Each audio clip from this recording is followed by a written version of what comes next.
Good morning, Joshua. Good morning, Chris. Good morning. I know where you are. Yes, you almost called. You almost called. Yeah, Chigi. I am emphasizing Chigi. Chigi, yes, Chigi. I have not forgotten.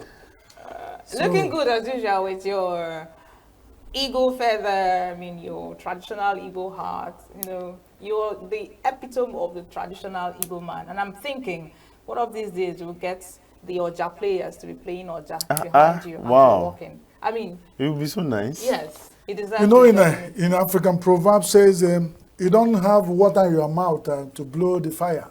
Okay. So even to play the flute, you need the food in your stomach. You need energy. Because they say the man who plays the flute has the liberty to also to wipe out his nose, to wipe his nose. So you don't engage a flute player when Nigeria is suffering hardship and hunger.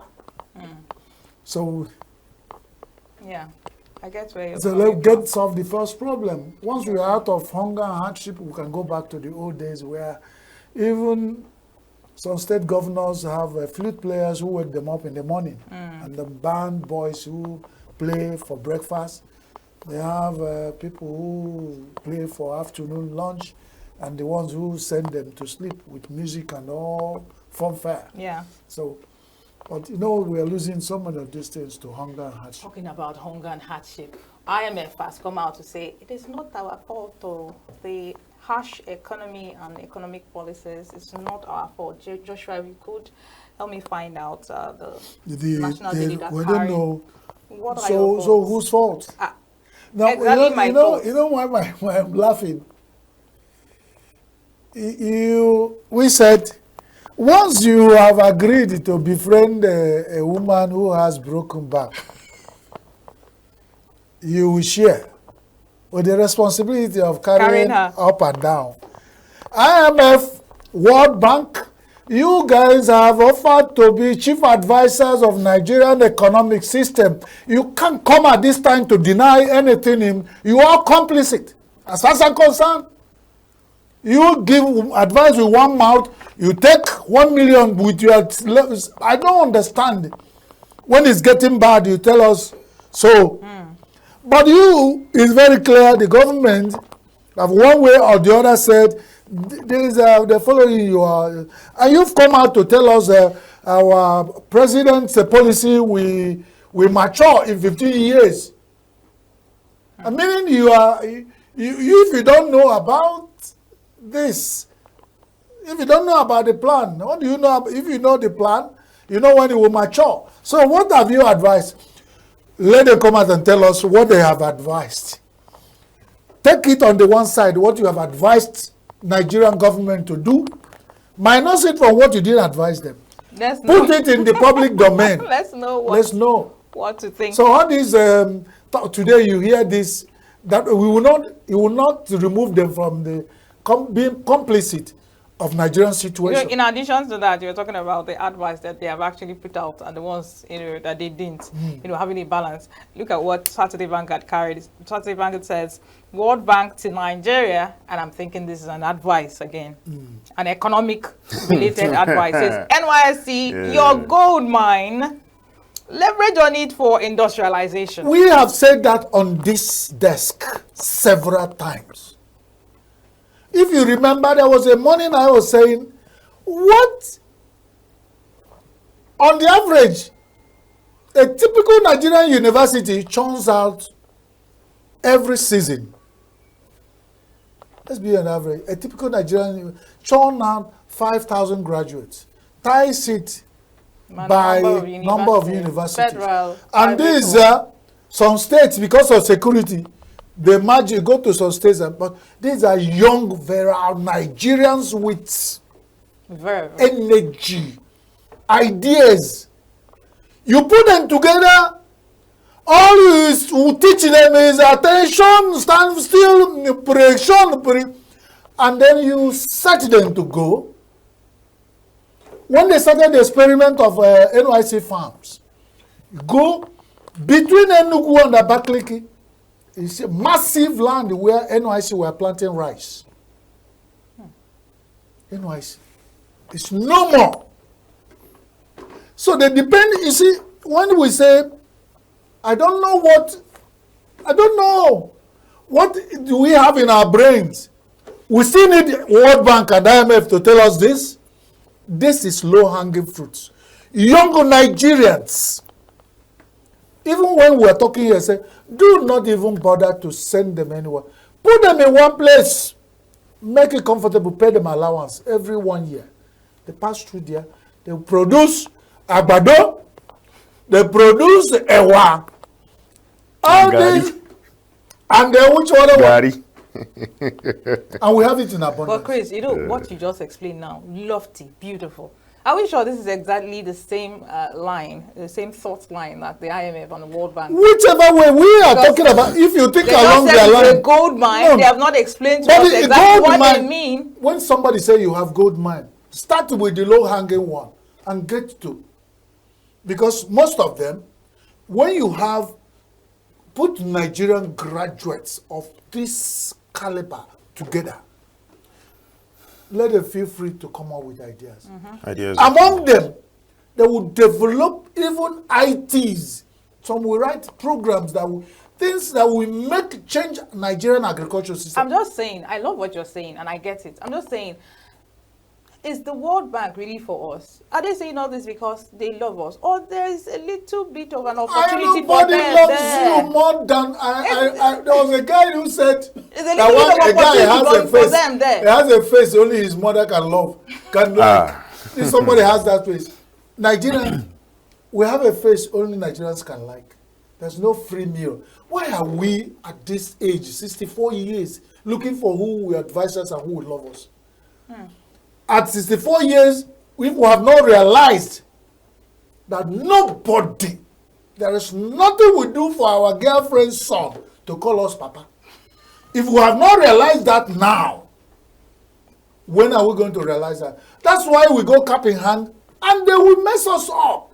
Whoever goes a boom, goes a soup, who goes borrowing, goes a sorrowing. And God has blessed this nation with abundant fertile land, massive. And we have these young people, they come around, some of them, they post them to some secondary schools and primary schools that don't have roof. You want these young people to stay there, waste away. Some of them will begging for to be rejected so that they go back to their father's house. How can Nigerian parents, after some 6 years course, some 4 years course, some 5 years course, you finish to go for NYC and you still see your son back in there's a new story. There's a new story that says how core member mysteriously disappeared in Rivers. Now we know Rivers for setting fire. We have people who fire crackers there. But this is the first time we're hearing of Rivers with this kind of story. We've had it some other places, but Rivers people should take note about this, and we urge the government of Rivers State, as it is, to get to the root of it. It takes 1 million men and women to build reputation, but it takes one little foolish effort to destroy it. Beyond all we know Rivers State for, we don't know them with this kind of thing, that the youth copper will be missing. There are things that can happen here, but youth coppers has been free to move around Rivers State. If there are other things they do, that's by the way. I'm saying this is new on Rivers State. And we advise that the government of Rivers State will take care of this. Otherwise, when we are working in development sector, there are states in Nigeria they have where the way they rate their security. That the ones that have A, B, C, the ones that are zero, the red lines. To send development workers to those states, it's with a lot of cost for the development, and because they do a lot of security issues. Rivers State fell on B, second level. It has some security, but that's about development workers and all. It has not gotten to a typical Nigerian who has gone to Rivers State to serve. We'll be having this kind of story. It is unheard of with Rivers State, the Garden City. And I pray God that the government of River State and everybody concerned, all the good people of River State should join hands to do it. Otherwise, imagine what it means. That what happens now, that if you graduate in Southeast Nigeria, the next alternative is for you either to go to Niger Delta or South or whatever the nearest state to serve. When that begins to happen nearest, it means when you finish in IMT Enugu or ESUT or any of the UNEC, you be serving in Enugu. And the whole essence of National Youth Service Commission, with whatever they think that it has been a gold mine, have been destroyed by one stupid and wicked effort. That should be watched. Whatever has happened in the past, but we begin now to watch. It's sad that a young Nigerian will say you just missed. No. Chris, before I let you go because of time, time is up.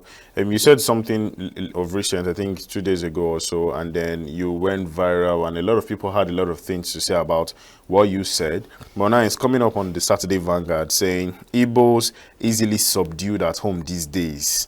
Like, the statement felt like a mockery, and then the writer came out and said, how viral video from unknown face shut down Southeast for 2 days. It's not a monopoly of Igbo land. Whoever is taking that is taking swipe. But we have talked about how this overstaying at home has destroyed the Igbo economy, Igbo nation's economy. But let me tell you, what happened in Nigeria, that's something that worries everybody.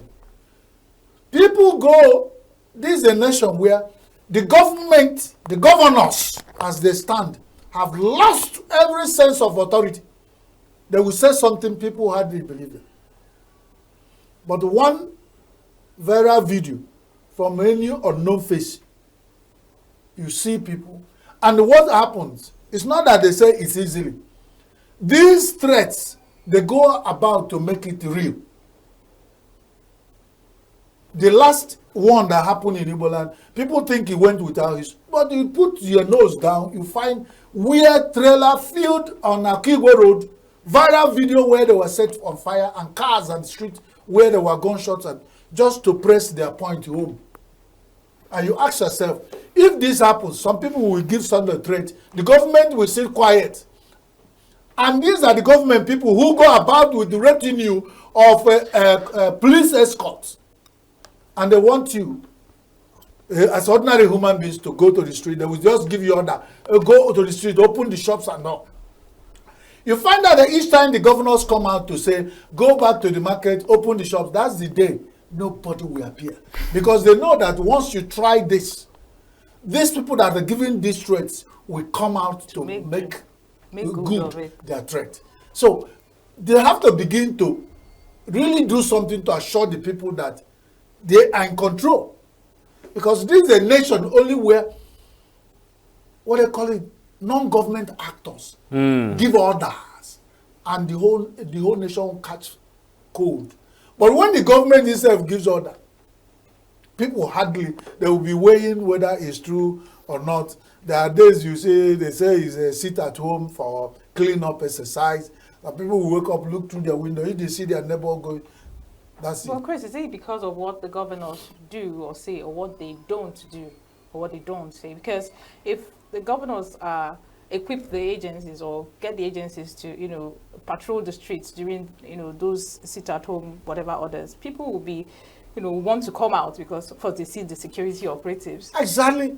I used to stay in a place where when the governors, what they do, they would protect only their own areas with and make sure that government house is secured, no-go area. They block all the roads that pass there. Yeah. But the people that are not in government house have to provide their own security. Well, thank you. I'm just saying, only God knows. But they know what is wrong, Chris. and they know how to solve it. Thank you very much. We do appreciate you coming to the studio to have this conversation with us. Your insight as well is always very insightful. So thank you very much. Passionate. Always passionate. Very, very passionate, yes. Passionate, Chris. Well, we'll go on a very short break. When we come back, we have an interview lined up for you. It's going to be an interesting one. I want you to stick around. You're going to have a lot of fun with it. So see you after this break.